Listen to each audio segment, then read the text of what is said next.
সিরিয়ার president Bashar আল আসাদ সরকারের পতনের ফলে সেখানে মার্কিন কর্তৃত্ববাদ প্রতিষ্ঠিত হবে কিনা এমন গুঞ্জনের মধ্যেই সিরিয়া নিয়ে নিজেদের খুশির কথা জানিয়েছে মার্কিন পররাষ্ট্রমন্ত্রী অ্যান্টনি ব্লিংকেন এবং প্রেসিডেন্ট জো বাইডেন। এছাড়া ফরাসি প্রেসিডেন্ট ইমানুয়েল ম্যাক্রোর কণ্ঠেও একই সুর শোনা যাচ্ছে।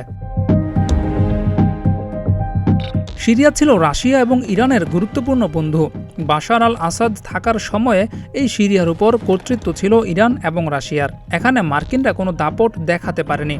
কিন্তু আসাদ সরকারের পতনের পর এখন সিরিয়ার উপর যুক্তরাষ্ট্রের নিয়ন্ত্রণ প্রতিষ্ঠিত হবে বলে ধারণা করছেন বিশ্লেষকরা। আর এতে বড় সুবিধা হবে ইহুদিবাদী দেশ ইসরায়েলের।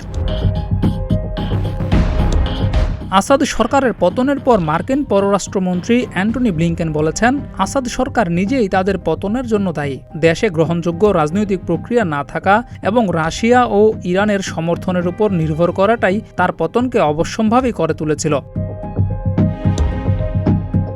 একই সুরে কথা বলেছেন মার্কিন প্রেসিডেন্ট জো বাইডেন। তিনি বলেছেন, এটা ঐতিহাসিক। রাশিয়া, ইরান বা হিজবুল্লাহ কেউই তাদের রক্ষা করতে পারেনি। আসাদ চলে যাওয়ার প্রেক্ষাপটে যুক্তরাষ্ট্র সিরিয়ার সব গোষ্ঠীর সাথে কাজ করবে।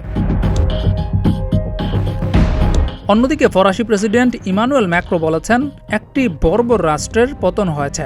জার্মান চ্যান্সেলর ওলাফ শলজ বলেছেন, সিরিয়ার জনগণ মারাত্মক দুর্ভোগ সহ্য করেছে এবং আসাদ সরকারের অবসান একটি দারুণ খবর। বিশ্লেষকরা বলছে, সিরিয়ায় আসাদ সরকারের পতনের মধ্য দিয়ে লেবাননের হিজবুল্লাহর সঙ্গে সড়ক পথে ইরানের সরাসরি যোগাযোগের রাস্তা বন্ধ হয়ে গেল। রাশিয়ারও অনেক বড় ক্ষতি হয়েছে। হামাসের অস্ত্রের যোগান বন্ধ হওয়ার উপক্রম। আর সব দিক থেকে বড় লাভ হয়েছে ইসরায়েলের।